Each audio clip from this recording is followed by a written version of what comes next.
Why was she the only one who noticed the snow was wrong? The winter air bit against her cheeks, sharp as glass, but Morgan Reed didn't move. She lay prone on an icy ridge above the Alaskan valley, her body steady, her heartbeat disciplined. 700 meters below, a line of Navy SEALs moved like phantoms through the dense forest. They were confident, too confident. She'd been watching them for 6 hours now, long enough to know that something didn't fit. The snow had patterns, wind, pressure, rhythm, and these patterns were broken, disrupted. Tripwires thin as fishing lines stretched beneath the fresh powder, camouflaged with the kind of precision only a professional would notice. Her voice crackled over the comms, low and even. Spectre to Viking. Recommend you alter course 15 degrees west. Potential threat in the clearing ahead. A moment's static, then a clipped reply from Lieutenant James Carson, the SEAL team leader. Negative, Spectre. Maintain overwatch. We proceed as planned.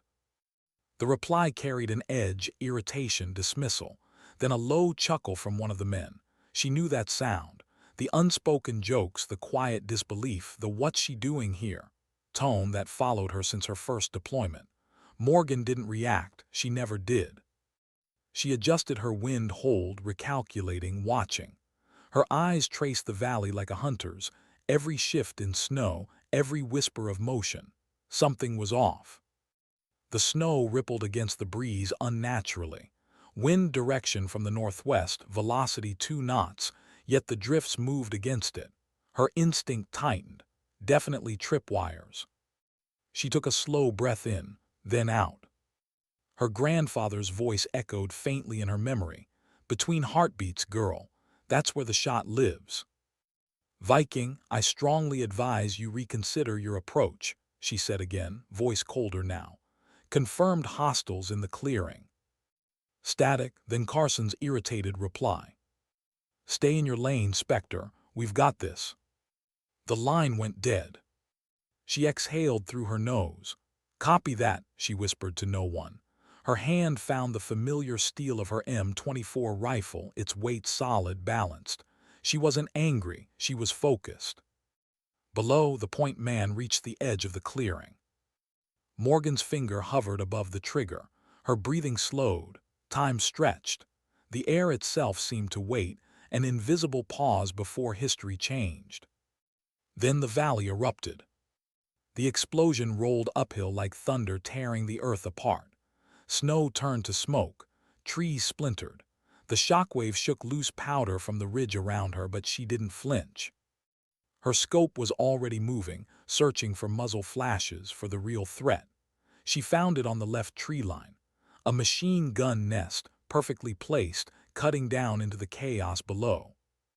She measured distance, 783 meters, half a mil for elevation, half for wind. Send it, she whispered. The rifle cracked like distant thunder. By the time the sound reached the valley, her bullet had already found its mark. The machine gun fell silent. Through the haze, another flashed deeper in the forest, trying to flank the team. She shifted, recalculated, fired again. Another kill, she murmured, chambering the next round. Who's shooting? Came a panicked voice over the SEAL comms. Overwatch, replied Chief Petty Officer Mike. His tone was calm, commanding, a veteran's voice. Unlike Carson, he knew competence when he heard it. Morgan didn't answer. She was already shifting her aim. Movement, high ridge, opposite side. PKM heavy machine gun being set up. Viking, she said quickly. You've got a PKM at your 2 o'clock. Elevated. Shift base of fire 3 degrees left. The gun opened up before Carson could reply. Tracer rounds stitched through the trees, forcing the SEALs to ground. We're pinned, Carson's voice now strained. Air support ETA 20 minutes. 20 minutes, a lifetime. Morgan steadied the rifle, crosshair resting on the gunner's cheek. But instead of killing him, she adjusted, aimed half an inch lower and fired. The bullet struck the feed mechanism. The weapon jammed with a metallic cough. Whoever you are up there, his voice came through, keep doing that. Morgan didn't respond. She was already repositioning. Another silhouette RPG launcher on a shoulder. She counted the man's breathing pattern. 1, 2, 1, 2. The rhythm changed. She squeezed the trigger. The gunner dropped. His spotter followed a second later. The SEALs began to recover, their movements sharper now. Coordinated, Carson marked targets. But the enemy didn't break. They were disciplined, organized. Not locals, professionals. Morgan watched one figure moving differently, checking sectors, correcting others with military precision. She hesitated, didn't shoot. Instead, she scanned behind him. A faint line in the snow, disturbed just slightly. Secondary explosives. Viking, hold position, she said. Secondary charges west. Deploy smoke and pivot east on my mark. Carson snapped back. Who's giving me orders? Overwatch said quietly, Sir, we need to move. Carson hesitated, pride fighting survival. That heartbeat of delay nearly cost them. Morgan made the choice for him. Smoke east now. White clouds burst across the valley. Fire lines blurred. The enemy hesitated. The commander shifted to compensate, and that's when she took the shot. Her bullet struck him center mass. His hand lifted, reaching for a radio that would never answer. The battle turned. Coordination dissolved into chaos. Minutes later, Apache helicopters roared overhead, their 13 cannons shredding what was left of the ambush. When it was over, Morgan finally lifted her head from the scope. The silence after battle had its own sound, thick, metallic, breathing like the mountain itself. She scanned the horizon one last time, and that's when she saw him. A single figure standing on a distant rock shelf, unmoving, watching, not fighting, just observing. He carried a metal case and set it down gently as if it were fragile. Then he looked directly toward her ridge, as though he knew exactly where she was, and stepped backward into the trees. Morgan's finger hovered over the trigger, but she didn't fire. Something in his calm unnerved her. This wasn't over. The debriefing took place beside a snow-dusted MRAP, its engine rumbling quietly in the cold. Carson kept his helmet on. Didn't. Was that you on the ridge? Carson asked, his voice tight. Morgan slung her rifle over her shoulder, removed a glove, and extended her hand. Staff Sergeant Morgan Reed, Overwatch, 10th Mountain Division. Carson hesitated before shaking it. Lieutenant Carson. His gaze flicked from her rifle to her face, then to the plain patch on her sleeve. Appreciate the support. Gave a small nod, the corners of his mouth lifting. You jammed a PKM with a precision round. Never seen that done before. Not a trick, Morgan said, just mathematics. The youngest SEAL stepped forward, his voice soft but sincere. Ma'am, you saved our lives back there. Morgan returned a quiet nod. We saved each other. Carson's jaw tightened, his pride bruised. Air support got us clear, he said. Morgan didn't argue. Pride had its place, but not today. Air arrived, she said evenly, because you were still alive to call it in. The silence that followed wasn't awkward, it was earned. They gathered around a folding table where a laminated map lay beneath frost and grease pencil marks. Carson traced their route, the one that almost got them killed. We expected minor resistance, he said. This was something else entirely. Professional, Morgan replied.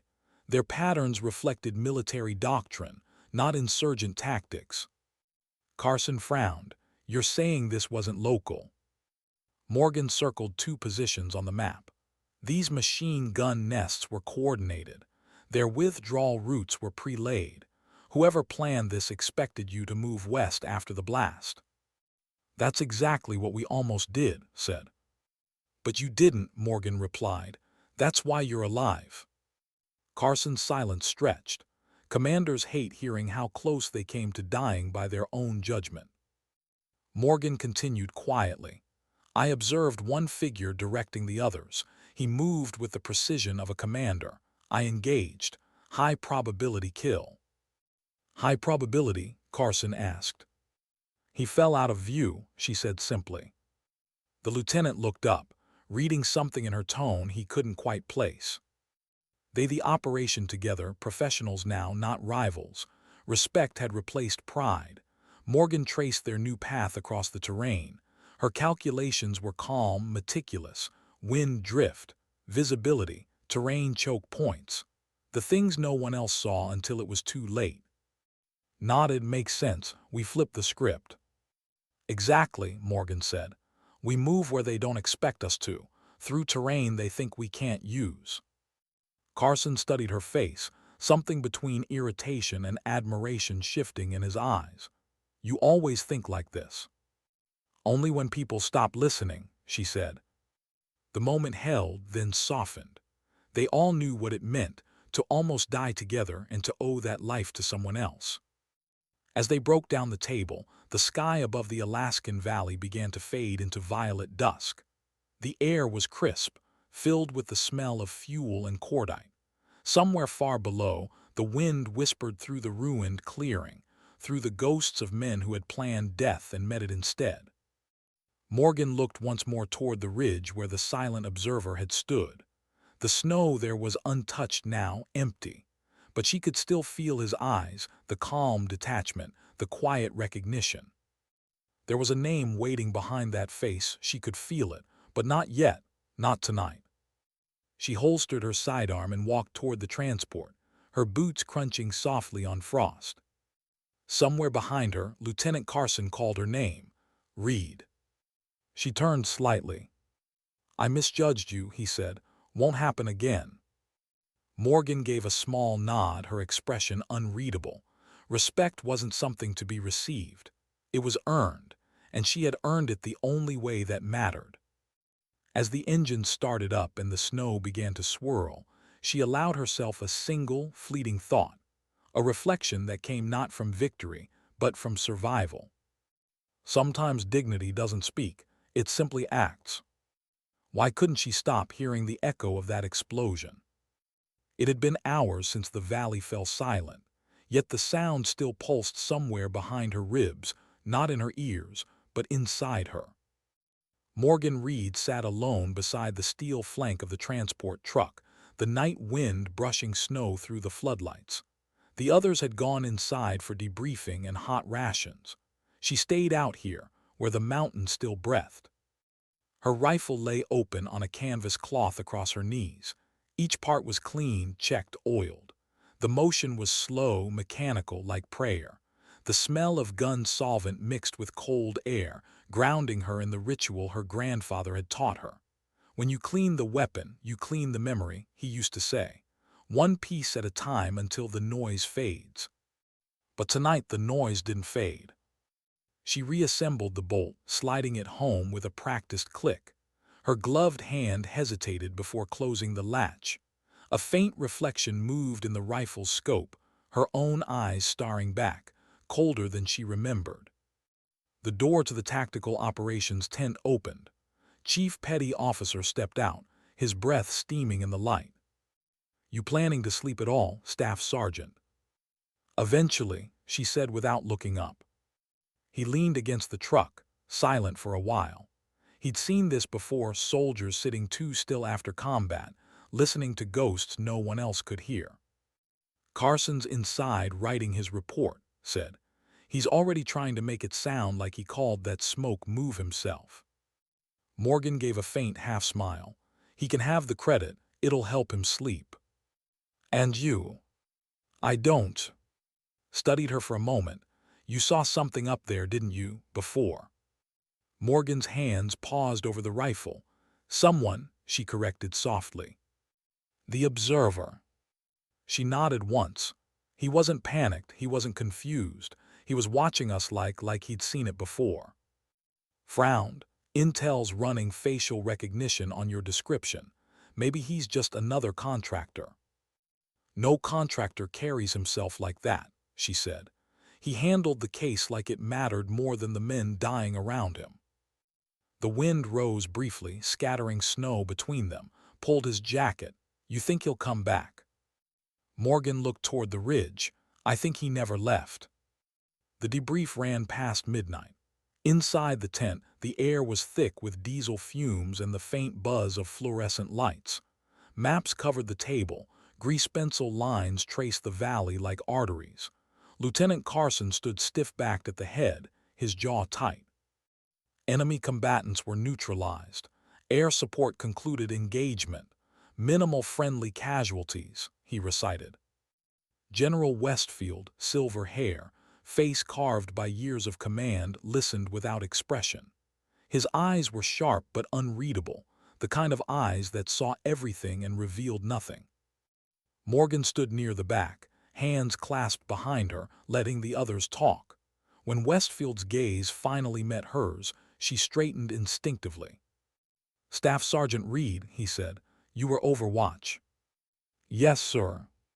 "Your report mentions a secondary explosion network, professional enemy behavior, and an unidentified observer." "Confirmed, sir." "Speculate." She hesitated. Military discipline told her to stick to facts, not theories.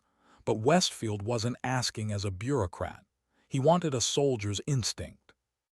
"They weren't local insurgents," she said. "Formations, comms discipline, spacing, military background, possibly Eastern Bloc. And the observer, he carried himself like an officer, someone who's led men in combat before." Westfield nodded slowly. "And the case?" "Unknown contents," she said, "but he protected it more than his people." Carson cleared his throat. "Sir, with respect, this is all conjecture. Could been enemy logistics or—" Westfield raised a hand and the lieutenant stopped mid-sentence. "Conjecture is where intelligence begins, Lieutenant. Continue, Staff Sergeant." Morgan met his gaze evenly. "Whoever he is, he wasn't surprised to see us. He was expecting us." The tent went quiet. Only the hum of the generator filled the silence. Westfield finally spoke. "Get some rest, all of you. We move at 600. Reed, stay a moment." When the others filed out, the general stepped closer, lowering his voice. "You've seen things others miss," he said. "That's not training, that's inheritance." She frowned slightly. "Sir, your grandfather was William Reed, OSS Reconnaissance, correct?" Morgan's stomach tightened. "Yes, sir, but that was a long time ago." Westfield's expression didn't change. "Some bloodlines leave shadows that never fade. Keep your eyes open. I suspect tonight wasn't random." He turned away, leaving her alone with the hum of the lights and the cold taste of unease. Dawn came pale and brittle. Frost clung to everything: canvas, steel, skin. The SEALs loaded gear in silence. The camaraderie of survival lingered, unspoken. Morgan packed her rifle case, movements deliberate. Carson approached, helmet tucked under his arm. "We're wheels up in 10. She nodded. He hesitated, then said quietly, "About yesterday I was wrong." Morgan looked up. The admission seemed to cost him. "Noted," she said. As they walked toward the transport helicopter, jogged up beside her. "Ma'am," he said breathlessly, "you really think we'll see that guy again?" "I hope not," she replied, "but hopping's not strategy." They lifted into the sky, blades thundering against the mountain air. Morgan watched the ridge shrink beneath them, the valley, the smoke, the faint imprint of war etched into white snow. Somewhere down there, among the broken trees, a man had watched her through the same cold air. And she couldn't shake the feeling that he'd recognized her. 48 hours later, Anchorage Air Base. Morgan sat in a small, windowless room, another debrief, another report. The walls were bare except for a single flag and a clock that ticked too loudly. Sat opposite her, writing notes while a young intelligence officer recorded. "Describe the observer again," the officer said, monotone. "Male, late 50s, scar behind right ear, tattoo left forearm, eagle with barbed wire, Eastern European style, faded." The officer typed quickly, "Behavioral assessment." Calculated, detached, carried a metal case, silver, military-grade alloy, handled it like ordnance. The officer paused. "Any insignia?" "None visible." Any attempt to communicate? No, but he knew where I was, I'm sure of it. Stopped writing. Could be X. That tattoo pattern matches old Soviet prison marks. The intel officer looked skeptical. In Alaska. Tell that to the dead men in that valley, muttered. The debrief ended with the usual signatures and disclaimers. Morgan stood to leave. The officer, still uncertain, asked one last question. What makes you so sure he saw you? She met his eyes, because he smiled. That night sleep didn't come easily. The base was quiet, the kind of silence only snow could bring, thick, muffling, endless. Morgan sat by the window of her quarters, coffee cooling in her hand, watching the moonlight turn the tarmac silver. She opened the small wooden box she carried everywhere. Inside lay her grandfather's old compass, brass, worn smooth by decades of use. The lid clicked softly as she opened it. Inside, etched along the rim, were initials and a date, WR 1944. She traced the letters with her thumb, thinking of the man who taught her to shoot, to move through forests like they breathed with her. He died 5 years ago, quiet in his sleep. The funeral had been simple, military, full of folded flags and things left unsaid. He once told her, every rifle shot is a conversation. The question is who's listening. Now she understood what he meant. Her thoughts drifted back to the man on the ridge, the observer. His poise, the subtle nod, the recognition that didn't make sense. And the way her name had echoed over comms that night, distorted by static, right before the first explosion. Spectre. For a moment she wondered if he'd known that call sign before she even used it. The heater rattled softly. Outside, snow began again, slow, deliberate, erasing the day one flake at a time. Morgan set the compass down, its needle quivering north. Then, somewhere deep inside her chest, that old unease turned into something colder. Resolve. Whatever this was, it wasn't over. The next morning brought confirmation. General Westfield summoned her to Operations Command. The map on the wall showed satellite imagery, thermal signatures in a new valley west of their last engagement. Patterns too organized to be random. Same terrain, same tactics, Westfield said, and we've intercepted chatter using code groups we haven't seen since the Cold War, Russian in origin. Same unit, asked. Possibly, or someone reviving an old one. Westfield looked directly at Morgan. You said the man carried a case. Yes, sir. Could you identify it again? He handed her a photograph. The image was grainy, satellite-captured, a man standing on snow metal case at his side. Morgan's stomach tightened. That's him. Westfield exhaled slowly.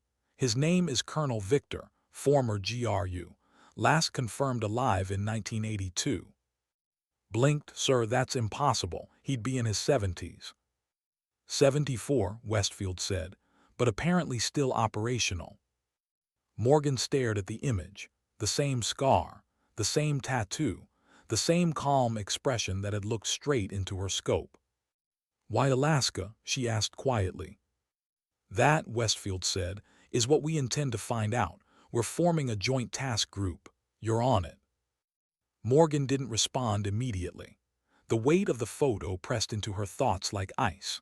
Her grandfather's compass glinted faintly in her pocket, and for the first time she felt the threads of something larger, a story that began long before she was born, pulling her toward a truth buried in snow and blood. She finally met Westfield's gaze. Sir, he knew where I was. That wasn't luck. No, the general agreed. It was. Hours later, as the cut across the Alaskan sky toward the next operation, Morgan stared out at the white expanse below. The landscape looked peaceful again, but she knew better. Mountains remember. So do ghosts. Her reflection shimmered faintly in the window, steady, unreadable. She reached into her pocket and touched the compass, feeling the engraved letters under her fingertips. WR 1944. Somewhere ahead, beyond the snow and the horizon, the man who'd smiled at her was waiting. And though she didn't know why, she felt that the story he carried, and the reason he'd spared her that night, had something to do with that very compass. Something her grandfather had never told her. Why would her grandfather's name appear in a classified Cold War file? The snow outside the base headquarters fell soft and soundless, but inside the archive room, Morgan's heartbeat filled the silence. The fluorescent light buzzed overhead, humming like a secret that didn't want to be told. She hadn't meant to find it. She'd only come here looking for service record, for context, anything to understand the man who'd stared at her across that frozen valley. But the file she'd been handed by the intelligence clerk held something else. At the bottom of a faded report stamped "Partial" was a single line. Joint Operation, Project, Field Assets, Call Victor GRU William Reed OSS. Her grandfather's name. Next to same mission, same coordinates. Her breath caught. She read the line again, slower, as if the letters might rearrange themselves into sense, but they didn't. Captain William Reed, OSS. The same man who taught her to shoot, to trust silence, to believe that some things are better left unsaid. She turned the page. Half the document was redacted, whole paragraphs drowned in black ink. But one phrase remained: prototype containment breach, recovered by joint field operatives before collapse. Containment breach, recovered before collapse. And at the bottom, in faint pencil not typed, a note written decades ago, perhaps by the analyst who reviewed it. He took the compass with him. Her chest tightened. She looked down at her pocket where her grandfather's old brass compass rested, its lid etched with his initials. He took the compass with him. Morgan. She jumped slightly, stood at the door, arms crossed, watching her. His expression was calm, but his eyes saw too much. Thought I'd find you here, he said softly. Carson's in the ready room. Flight briefing starts in 20. She nodded but didn't move. Stepped closer, reading the file on the table. Project, haven't heard that one before. You won't, she said. It's been buried for 70 years. He glanced at the old documents. What is it? I don't know, but whatever it was, and my grandfather were there. That made him pause. You're saying they knew each other? She looked up. They worked together. The weight of that sentence hung between them. His brows furrowed. Then why the hell is leading kill teams in Alaska 70 years later?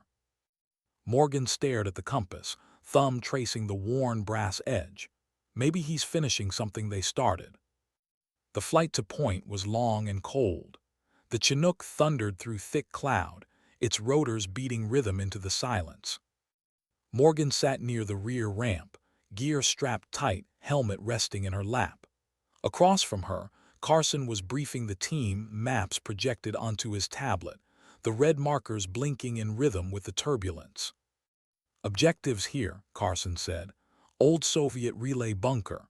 Satellite picked up new heat signatures and generator output, possible base of operations.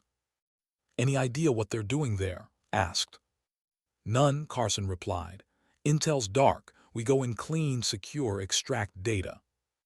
Caught Morgan's gaze. He didn't need to speak, his look said everything. You think's there. She did, she could feel it. The pilot's voice crackled through the headset. 2 minutes to LZ. Morgan checked her rifle again. Smooth, familiar. The sound of the bolt locking home steadied her heartbeat. Carson's tone sharpened.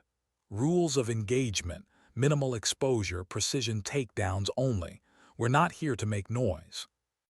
Morgan exhaled slowly. Then we'd better hope the mountain cooperates. The ramp lowered. A wall of freezing wind hit them like knives. The valley below was a labyrinth of ice and shadow. They disembarked silently, moving in 2 columns.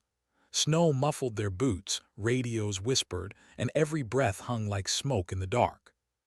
The bunker's entrance was half buried under snowdrift and old camouflage netting. Rusted Russian signage still clung to the concrete, faded letters spelling something long forgotten. Morgan went prone beside the doorway, scanning the perimeter through her thermal scope. 2 heat signatures inside. Motionless. Guard rotation. She signaled with her hand, 2 fingers up, palm flat. Nodded and advanced, silence pistol raised. Seconds later, 2 suppressed shots. 2 bodies slumped quietly in the dark. They breached the main corridor, a tunnel of old steel and concrete, the air damp with the scent of oil and time. Morgan's flashlight swept across peeling walls covered in Cyrillic stencils. Project. She felt her pulse quicken. They moved deeper, each corner a question, each echo a held breath. Old machines hummed faintly, powered by new cables. Someone had reactivated the place. A side door hung slightly open. Morgan signaled for Carson to halt, then eased it wider. Inside was a storage room, crates, fuel cans, and a metal table covered in documents. But it wasn't the documents that froze her blood. It was the photograph pinned to the wall above them. A black and white picture, faded and grainy. 2 men standing in snow, both in field uniforms. One of them, unmistakably younger, leaner, was Victor. The other was her grandfather. Beneath the photo, scrawled in ink, 1945 Recovery Team.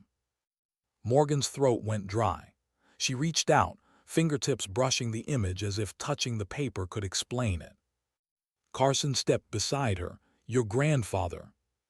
She nodded slowly. Scanned the rest of the table. These aren't Russian logs. They're joint-coded, English sections mixed with Cyrillic headers. He picked up a binder. Look at this. References to magnetic field anomalies, energy containment protocols. Morgan opened another file. The diagrams were complex, filled with concentric circles, symbols, and handwritten notes she didn't understand. But one name appeared again and again. Reed. She whispered, he was one of the engineers. Carson frowned. Engineers, I thought you said he was OSS. He was, she said quietly. But OSS recruited scientists, physicists, anyone who could help end the war faster. Maybe he wasn't just recon. A low hum echoed through the bunker. Power lines along the ceiling flickered faint blue. The ground vibrated faintly under their boots.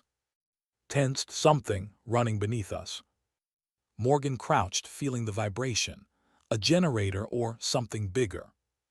Then came the faintest sound, a voice over an unseen speaker. Russian male, calm. Carson froze. What was that? Morgan's earpiece hissed with static. Then, through the distortion, came a voice she hadn't heard since the ridge. Deep, unhurried, almost patient. You shouldn't have come, Spectre. Her breath caught. She spun toward the corridor, weapon raised, scanning every shadow. The voice wasn't in the bunker, it was inside their comms network. Carson barked, comms offline, scramble frequencies now. But it was too late. The lights flickered once, then died. The hum below deepened into a mechanical growl. Shouted EMP pulse, kill switches now. Morgan's rifle optics went dark.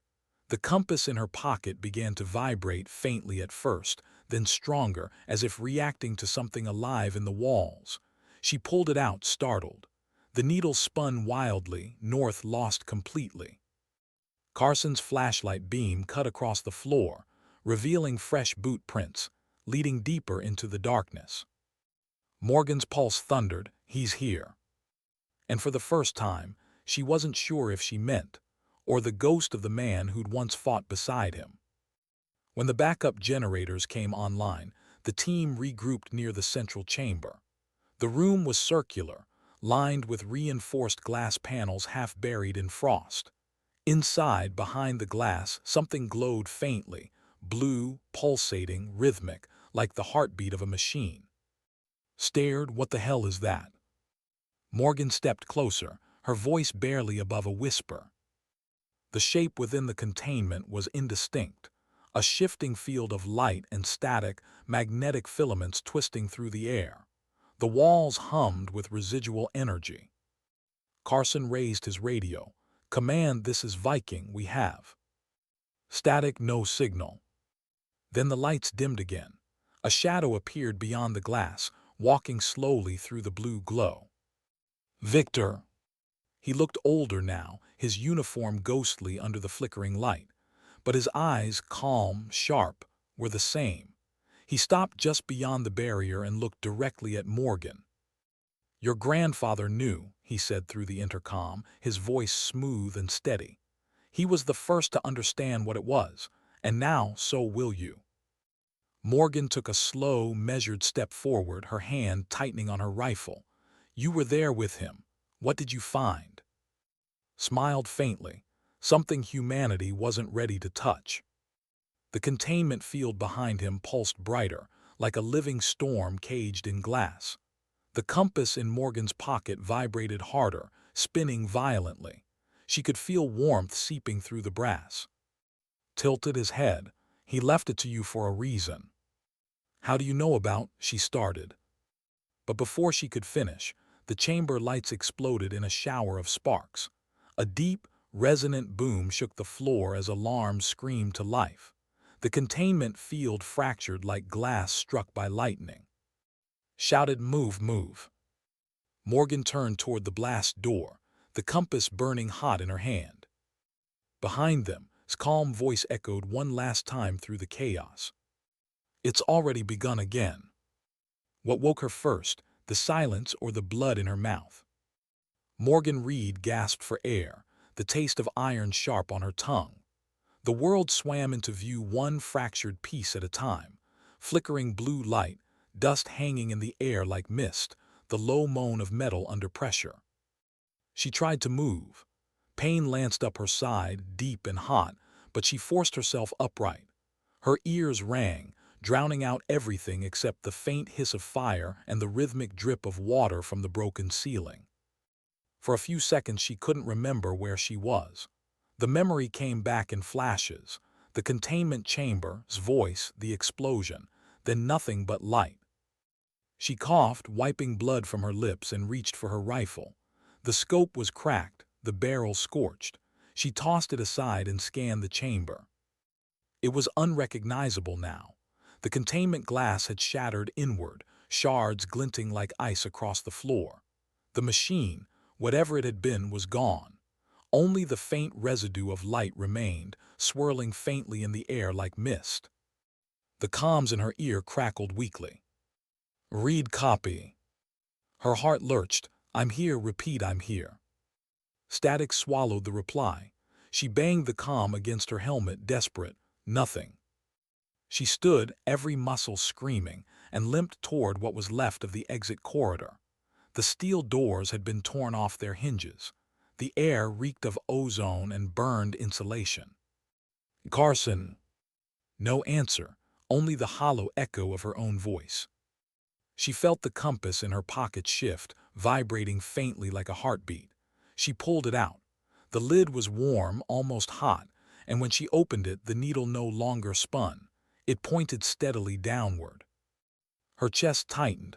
"What the hell are you doing, Grandpa?" she whispered. The hallway outside was a nightmare of collapsed walls and twisted rebar. Morgan moved carefully, rifle up despite the pain. The emergency lights flickered erratically, painting everything in pulses of red. Bodies lay in the debris, enemy uniforms, their faces pale, eyes open. The shockwave hadn't discriminated. She found first, half buried under a collapsed vent. His pulse was weak but steady. She freed him carefully, whispering reassurance he couldn't hear. "Hang on, kid, we're getting out." He stirred faintly. "Ma'am, what happened?" "Blast took out power core," she said, lying. "Don't talk, save your strength." But even as she spoke, she knew it wasn't the truth. There hadn't been a power core. That light in the containment field, it wasn't a generator. It had felt alive.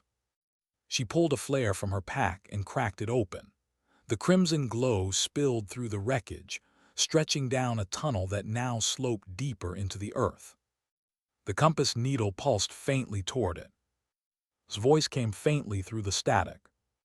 "Read South Corridor alive, Carson's." Then silence again. She pressed her back to the wall, closing her eyes for a second. Relief flickered through her. He was alive. But the signal had come from below, the same direction the compass pointed. Her instinct said follow, her fear said run. She followed. The tunnel descended through old service shafts, the walls sweating condensation. Every few feet, sparks popped from broken conduits, their flashes revealing cryptic stencils and forgotten insignia. She passed an old door marked, Sublevel 3 Restricted. The handle was twisted off, the steel warped from the explosion. She stepped inside. The room beyond was colder. The air itself seemed heavier, pressing against her lungs. Banks of old monitors flickered, powered by something unseen.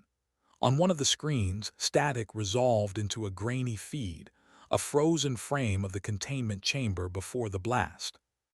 And there he was, standing beside the machine, his eyes lifted toward something out of view. Then the image glitched. Lines of static crawled across the screen. When it stabilized again, the frame had changed. The camera was now looking at her. Her stomach dropped. She hadn't been there when the footage was taken. It was her, but younger, maybe 6, maybe 8, sitting in snow, holding something in her hands. The compass. Her breath came shallow. No. The feed cut to black. Spectre. The voice came from behind her, low, calm, and impossible. She spun, weapon raised. The red flare light flickered over twisted metal, broken screens, and a shadow moving between them. Victor stepped into the light. His uniform was scorched, blood matted along his sleeve, but his eyes were steady, untouched. Morgan leveled her rifle. You should be dead.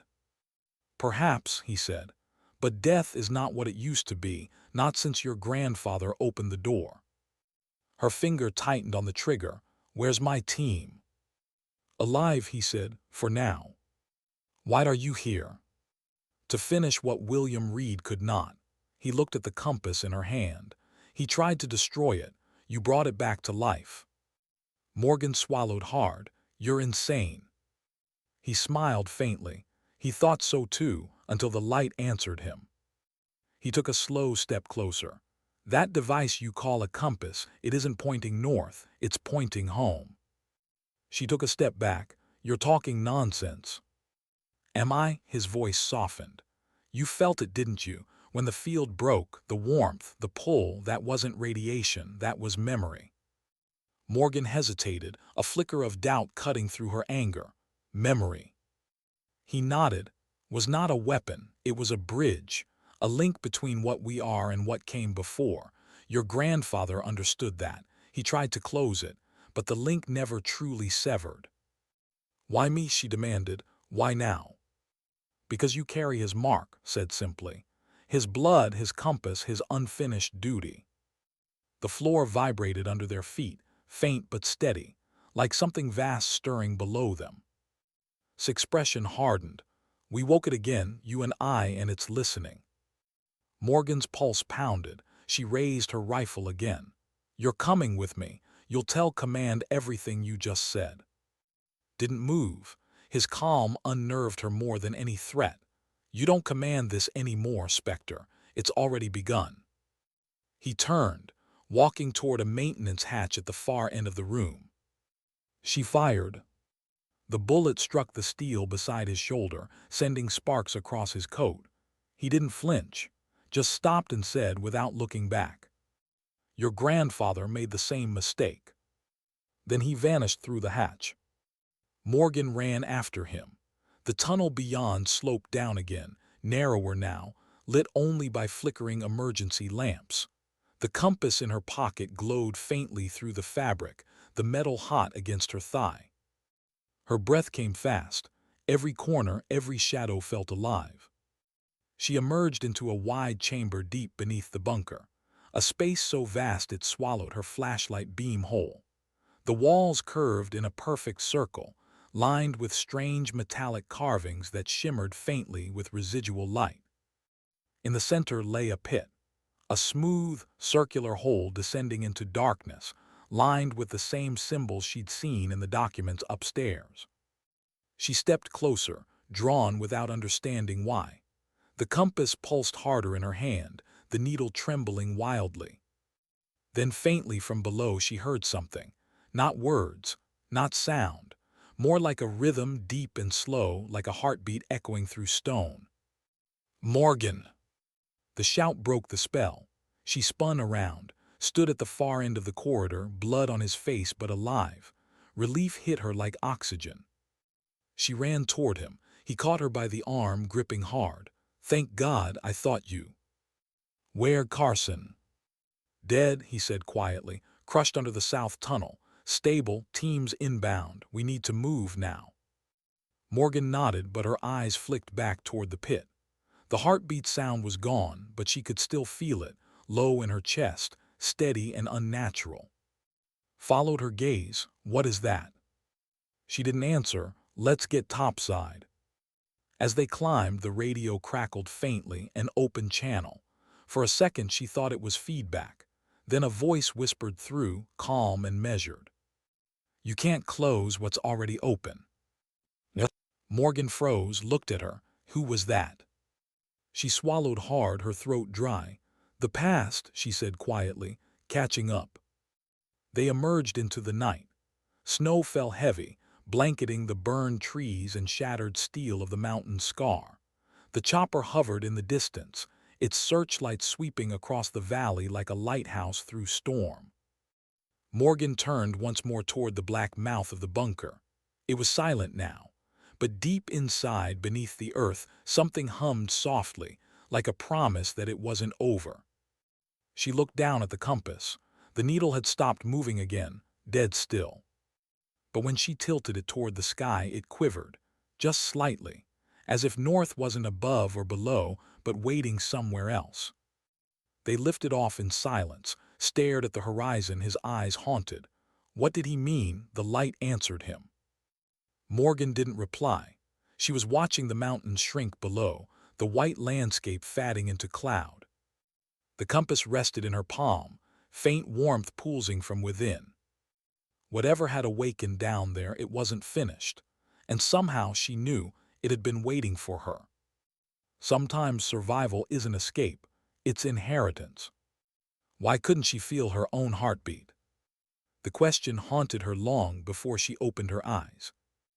Morgan Reed drifted in and out of consciousness, her world reduced to flashes of white light and muffled voices. Sometimes she heard rotors, sometimes rain. Once, she thought she heard her grandfather's voice whispering her name, soft, almost kind. Then she woke. The sterile brightness of a military infirmary filled her vision. The air smelled of antiseptic and metal. Her arm was bandaged, ribs wrapped, IV lines taped to pale skin. She tried to move, but the pain came quick and sharp, forcing her still. A nurse noticed. "Easy, Sergeant, you've been out for 2 days." "Where?" Morgan rasped. Her throat was raw, dry. "He's alive. In recovery 2 halls down. He's been asking for you." "And?" "Stable, concussion, fractured leg." Morgan closed her eyes, exhaling slowly. The nurse hesitated, then added softly, "You're lucky, Sergeant. They pulled you out from under half a bunker. Shouldn't even be breathing." Morgan's voice was barely a whisper. "Maybe I shouldn't." The nurse didn't reply. When she was gone, Morgan stared at the ceiling. The hum of the fluorescent lights buzzed through her skull like static. Her body ached, but deeper than that, something felt wrong. Off balance. Her pulse. She pressed her fingers to her wrist, counted, waited, nothing. No rhythm, no beat. Yet she was alive, breathing, thinking, feeling. She pressed harder, searching her neck now. Faint, too faint, like the ghost of a heartbeat, detached, distant. The monitor beside her blinked steadily, showing numbers that made sense. Her heart was functioning, but she couldn't feel it. Her stomach tightened. Hours passed. Doctors came and went, voices muffled behind clipboards. When finally appeared, he looked rough, stitched across the temple, eyes shadowed, voice hoarse. He dropped into the chair beside her bed. "You look like hell." "You should see the other guy," she said weakly. gave a short laugh. I did a mountain, you lost that one. They sat in silence for a while. The air between them was thick, heavy with things they couldn't say aloud. Carson, she asked quietly. His face hardened. They're flying his remains home tomorrow. Morgan nodded. He was brave even at the end. Yeah, said, stubborn but brave. Another pause. You remember what happened down there? She looked at him, some of it. Enough to explain this. He slid something onto her blanket, her compass. The brass casing was scorched black around the edges, the glass cracked. She reached for it slowly. It was cold now, lifeless. The needle was gone, nothing but empty space inside. It started glowing, said quietly. Back when that field broke, you saw it too, didn't you? Morgan said nothing. I told command, he continued, but they're already spinning it. Classified the whole mission as an environmental collapse. No mention of the machine, no mention of. She frowned, didn't die. I know. They locked eyes. The expression was grim, resolute. They don't believe us. They don't want to, Morgan said. He leaned forward. Then what the hell was that thing, Morgan? Because it wasn't Russian tech. She hesitated. Her fingers traced the empty space where the compass needle used to spin. I think it was older, and I think my grandfather knew exactly what it was. Leaned back, rubbing his eyes. You think still out there?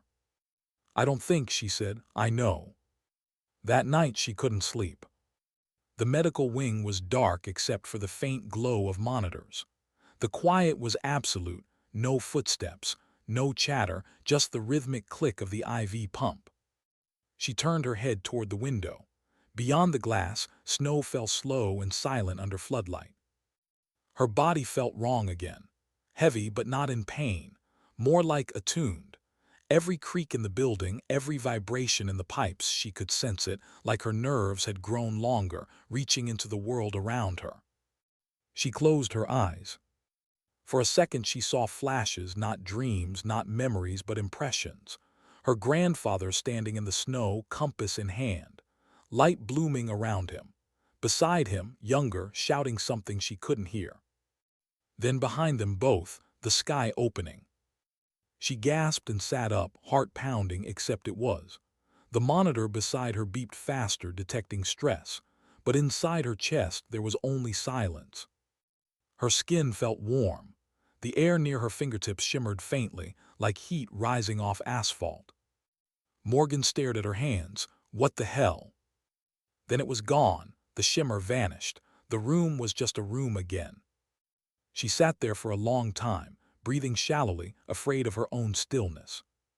The next morning, General Westfield arrived. His presence filled the small infirmary room like a cold front. Staff Sergeant Reed, he said evenly.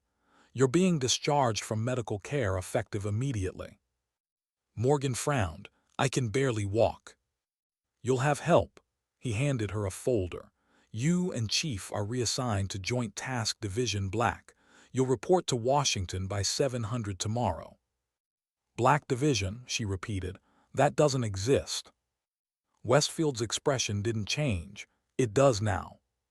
She opened the folder. At the top of the page, Operation Continuation Directive. Her stomach dropped. Sir, with respect, is gone. The facility's destroyed. He met her eyes. The facility, yes. The project, no. You were exposed to something we don't understand, and until we do, you and are under direct observation. Observation, she said flatly. You mean containment. He didn't deny it. She clenched her jaw, still out there. We're aware, he said, and if he resurfaces, you'll be the first to know. He turned to leave. At the door he paused. Reed, he said quietly. Whatever happened down there, it changed something, maybe in you, maybe in all of us. Then he walked out, leaving her with the silence and the faint echo of truth she didn't want to face.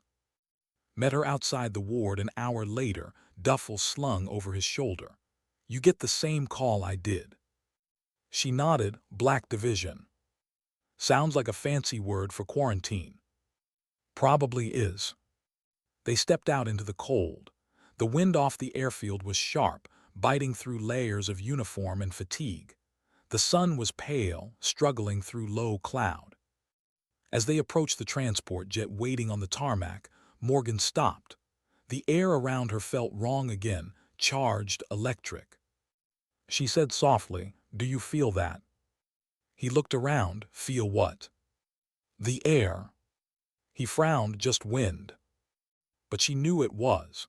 The snow at her feet vibrated faintly, like reacting to an unseen pulse. For a moment, the compass in her pocket warmed again.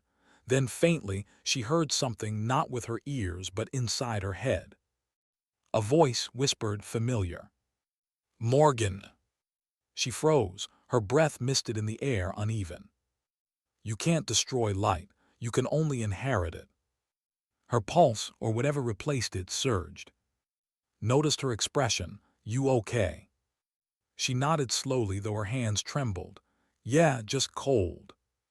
He didn't push, but he saw the flicker in her eyes, the same haunted look she'd had since the bunker.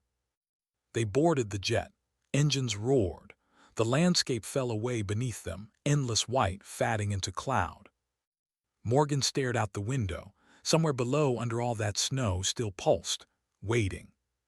She reached into her pocket, closing her hand around the broken compass. The metal was cold, lifeless, yet faintly, impossibly, she could feel it beating. Like a second heart. Hours later, as they approached the coast, Morgan dozed lightly in her seat. Her dreams came in flashes again, but this time she saw faces. Her grandfather, young and determined. Beside him, both staring into a white horizon that glowed with light not of this world. Then, just before she woke, her grandfather turned toward her, eyes full of sorrow. "We didn't find it, Morgan, it found us." She woke with a start. The compass pulsed once in her hand, then went still. Glanced over. "You all right?" She stared straight ahead, voice quiet. "I think we're already too late." Some legacies don't pass through blood. They pass through silence, waiting for someone brave enough to hear them. Why did the facility have no name? The transport jet landed in total silence. No tower chatter, no ground crew, no insignias on the fuselage. Just a thin fog clinging to the tarmac, and a line of men in dark coats waiting without expression. Morgan Reed stepped out first, the cold air biting into her lungs. Followed, scanning the perimeter with a soldier's instinct. Beyond the hangar lights, the world was just mist and shadow. The place didn't appear on any map she'd ever seen. A woman approached, mid-40s, composed, eyes sharp. Her ID badge read, "Dr. Harrow, Division Black Director."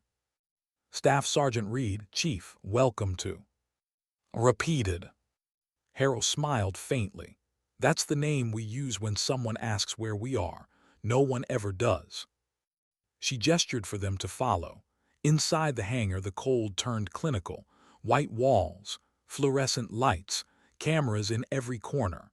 The air smelled faintly of ozone and disinfectant. Morgan's boots echoed against the floor, each step heavier than the last. She walked into war zones quieter than this. Harrow led them down a corridor lined with reinforced glass. Behind each pane, sealed rooms. Monitors glowed with streams of data, and inside the rooms, scientists in isolation suits examined strange objects that hummed faintly in containment cases. "What is this place?" Morgan asked. "Observation," Harrow said. "Containment study." "Of what?" Harrow paused at a security door and met Morgan's gaze. "Of the things your grandfather helped us bury." They were separated after intake. Was taken for debrief and physical analysis. Morgan was escorted to a sterile interrogation chamber, white walls, single table, 2 chairs, 1 camera. A man in a dark suit entered, carrying a folder. No name tag, no rank, just a quiet authority that made her uneasy. He sat, Staff Sergeant Reed. She said nothing. He flipped open the folder. Born February 8, 1990, Army sniper, 3 deployments, commendations for precision and restraint. He looked up. Restraint, that's an interesting word for a soldier. Depends who's asking, Morgan said. He smirked faintly. Fair enough. He slid a photo across the table. It was from the bunker, the containment chamber before the blast, standing near the glowing field, and behind him, a blurry reflection in the glass. Morgan. Care to explain this? She frowned. That reflection isn't possible. I was outside the room until seconds before detonation. Yet there you are. It's an optical anomaly, refraction from the glass. He leaned forward, voice calm but edged, or something else entirely. She held his stare. You tell me you're the one with the file. He studied her face for a long moment, then closed the folder. You've been exposed to something our instruments can't measure.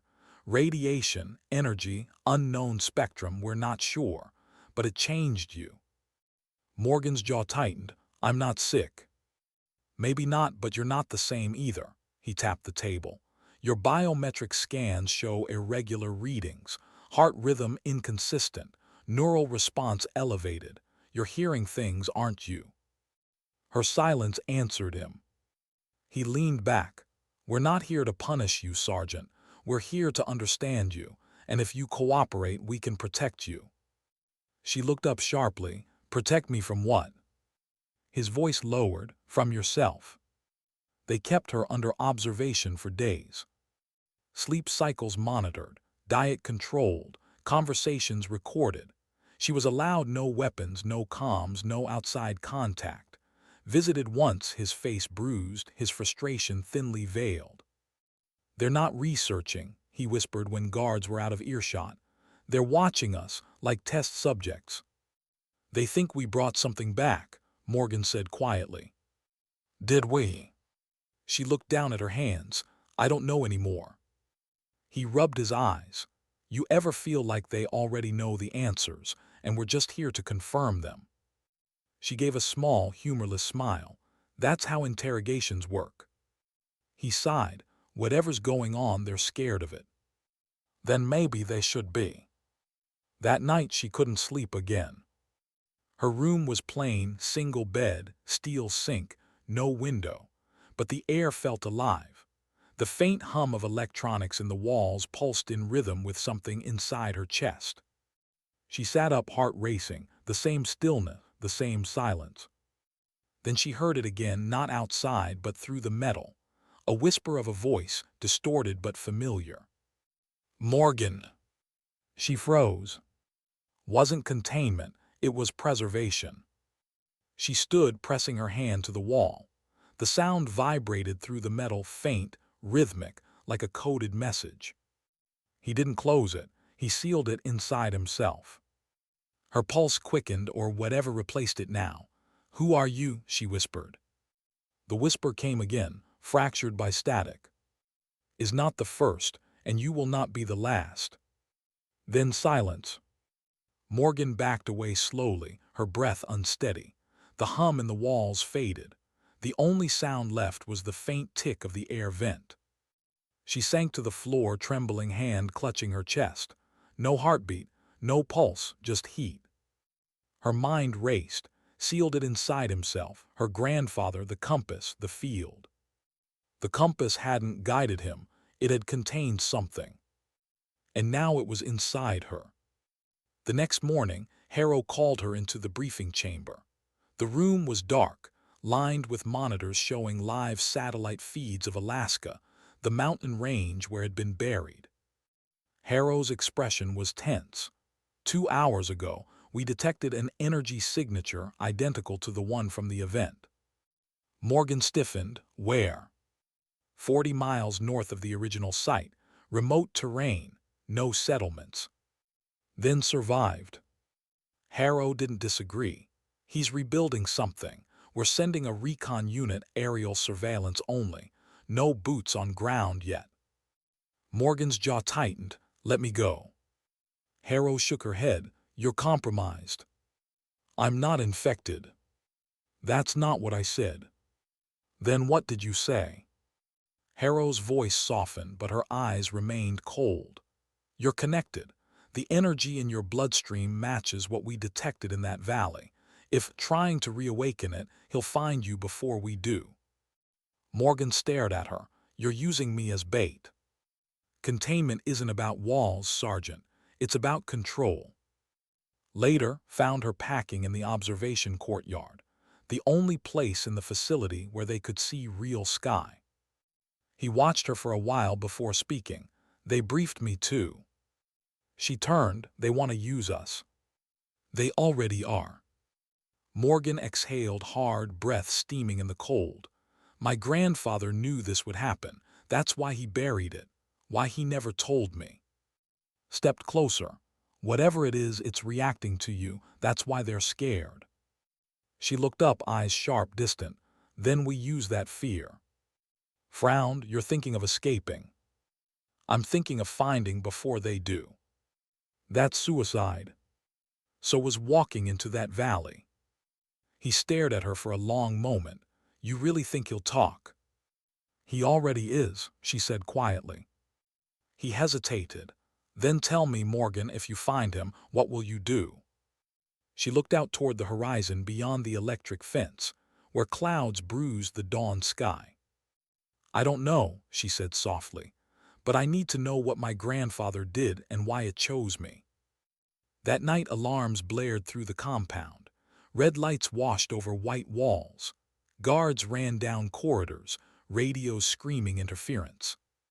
Morgan and met at the hallway intersection, both dressed, both ready. What happened? He shouted. Power surge, she said, though she knew it was. She could feel it, the same vibration from the bunker, rising through the floor like a buried heartbeat. They reached the command center. Harrow was there, surrounded by monitors flickering with static. Energy spike in containment lab, an analyst shouted. Resonance at 43 hertz and rising. Morgan's pulse matched it exactly. The screens flared white. Static turned to an image not from Alaska but from inside the facility, a corridor camera, grainy and glitching. Through the distortion, a figure walked slowly down the hallway. Victor. Morgan's blood went cold. He's inside, breathed. Harrow barked orders, lockdowns, armed teams, emergency isolation. The alarms roared louder. Morgan's chest burned. The compass in her pocket, lifeless for days, pulsed once, twice, like a heartbeat reawakening. And then, through the chaos, her earpiece came alive with a whisper she knew too well. You can't run from what you are, Spectre. She froze. The power cut, the lights died. And in the darkness, the hum began again, deeper this time, alive. Some prisons don't need bars, they just need memory. Why did the dark feel alive? The alarms had gone silent, replaced by something worse, that deep, pulsing hum, steady and low, vibrating through every wall of the Division Black facility. Morgan Reed moved through the corridor with her pistol drawn, flashlight cutting through smoke and static haze.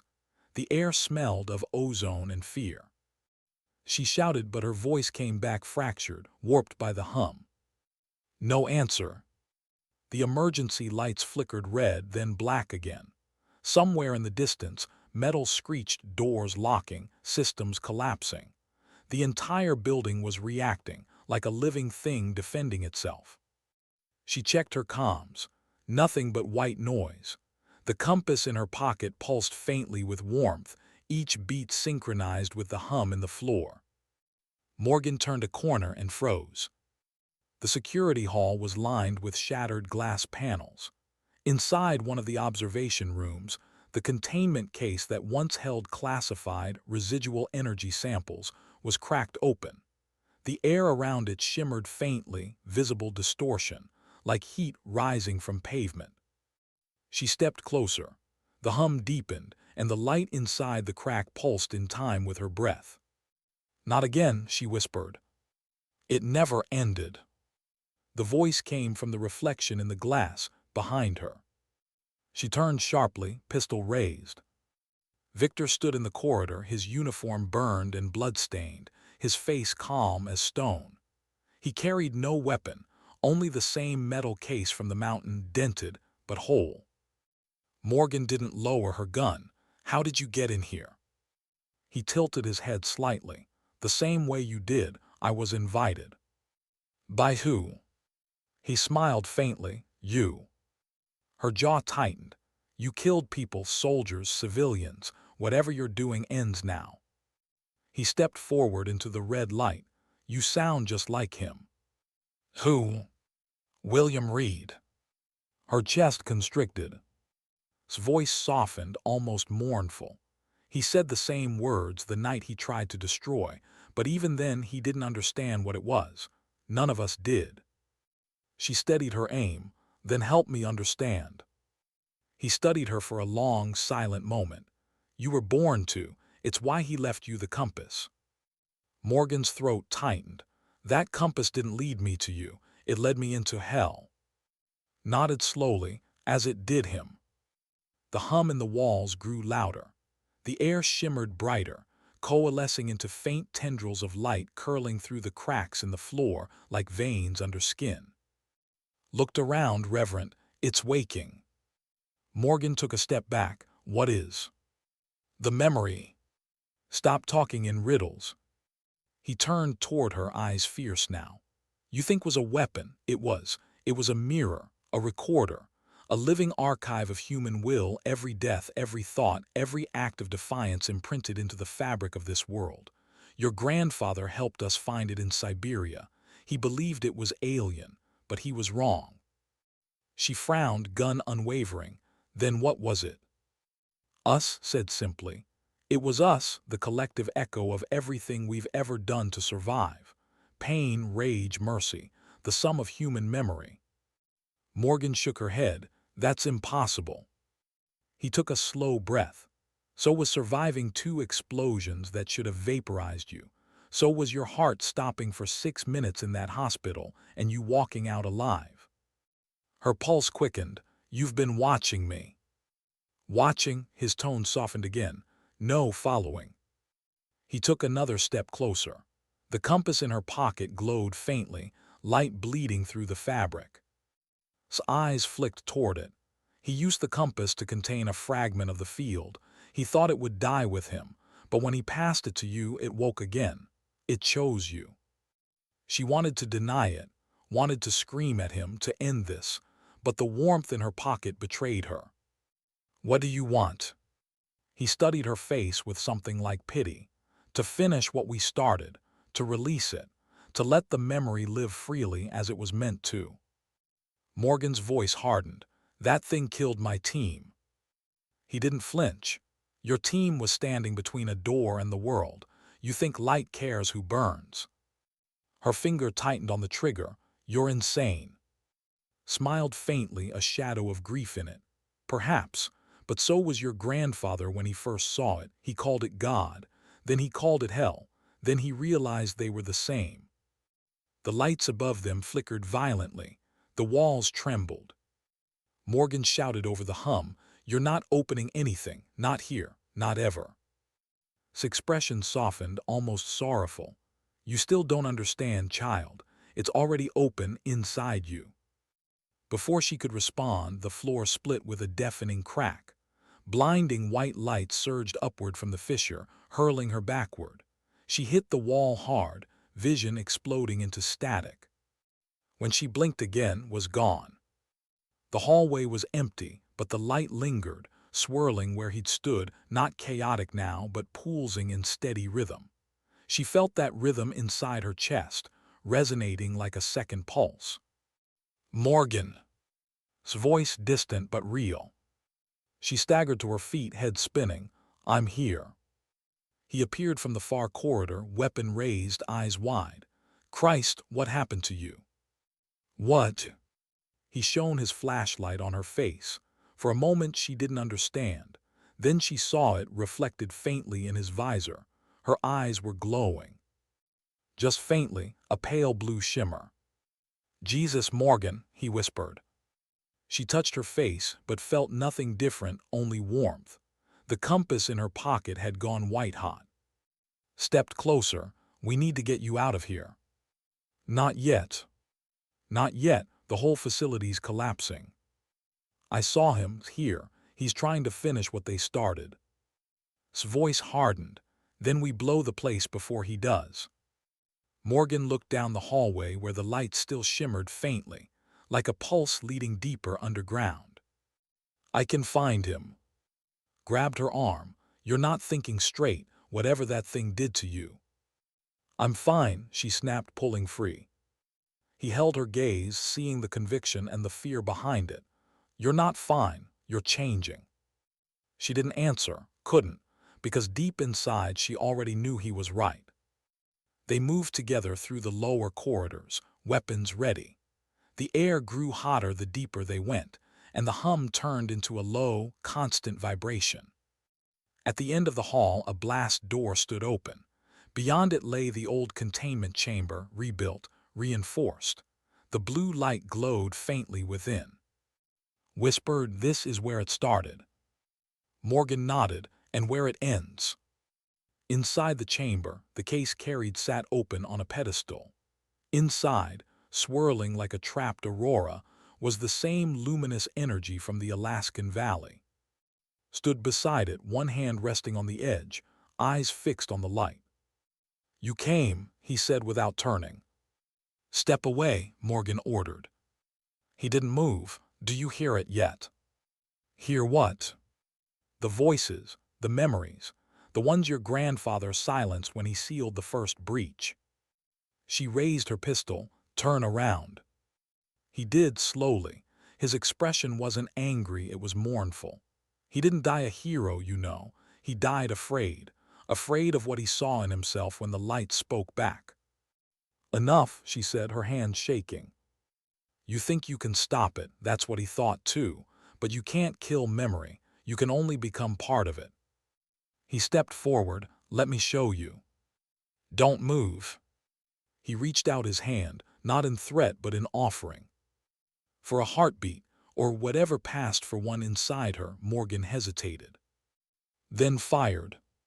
The bullet struck in the chest, the sound echoing like thunder through the chamber. He staggered back, blood spreading dark across his coat. The light behind him pulsed violently, responding to his pain. Morgan rushed forward. "No."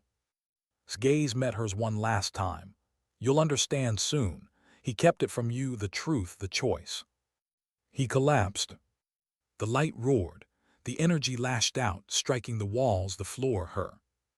Morgan screamed as the world went white. When the light faded, she was kneeling beside's body. The chamber was silent again. The compass lay beside her, shattered. The case was empty. Approached slowly, weapon lowered. "Morgan, what did you do?" She looked up at him, her eyes no longer glowing, but behind them something had changed. Something vast. "It's gone," she whispered. "It's inside me now." Stared, fear flickering in his eyes. "What are you talking about?" She stood, the air around her still humming faintly, matching her breathing.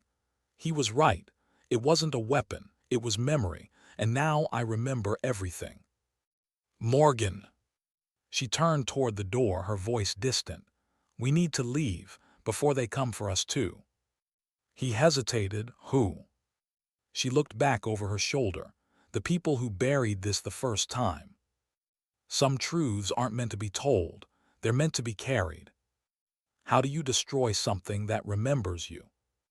That question echoed in Morgan Reed's head as she stared across the frozen valley, the same Alaskan range where it had all begun. Snow drifted in slow spirals through the silence. The wind was sharp, carrying the faint tang of ash and memory. She stood alone. The wreckage of the Division Black transport lay half-buried behind her, smoke curling upward in thin, dying ribbons. Was gone, evacuated after the blast. She had stayed, not because she was ordered to, because she understood now. The hum never stopped. It lived beneath her skin, soft and patient, like a heartbeat that didn't belong to her. The world felt too alive, every vibration in the ice, every shift in the wind, every trace of warmth in the sky. Somewhere beneath the snow, the remnants of pulsed faintly. The government had sealed the original facility, declared it an environmental anomaly. But the energy couldn't be buried anymore. It was awake, and it was listening through her. She crouched, gloved hands brushing across the ground where frost had melted in a perfect circle. Beneath it, the soil glowed faintly blue. She whispered to herself, "He tried to stop you, didn't he, Grandpa?" The wind answered with silence. 3 days earlier, after the blackout at Division Black, she and had been separated during evacuation. The building had collapsed behind her, flames roaring like the birth of a new star. When she woke in the snow, the compass was gone, shattered beyond recognition, but she didn't need it anymore. She could feel where the energy was moving, as if it pulsed through the veins of the earth itself. Westfield's voice had come through the emergency channel only once before it died.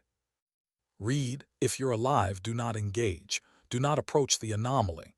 Command will handle containment." But she knew what containment meant. It meant denial, another cover-up, another lie. She couldn't let it happen again. Now, as the storm gathered above her, Morgan checked the weapon slung across her back. A prototype electromagnetic pulse launcher scavenged from the wreck. One shot left. Enough to destabilize any field, maybe enough to destroy what remained beneath the mountain. Her radio crackled. "Morgan!" Her breath caught. Static then, "You can't do this alone." She closed her eyes. "You saw what it does, it can't stay." "I don't even know what it is anymore." Her voice softened. "Neither do I, but I know it's alive, and it's learning from us." Static again. "You're not coming back, are you?" Morgan hesitated, then quietly, "I was never supposed to."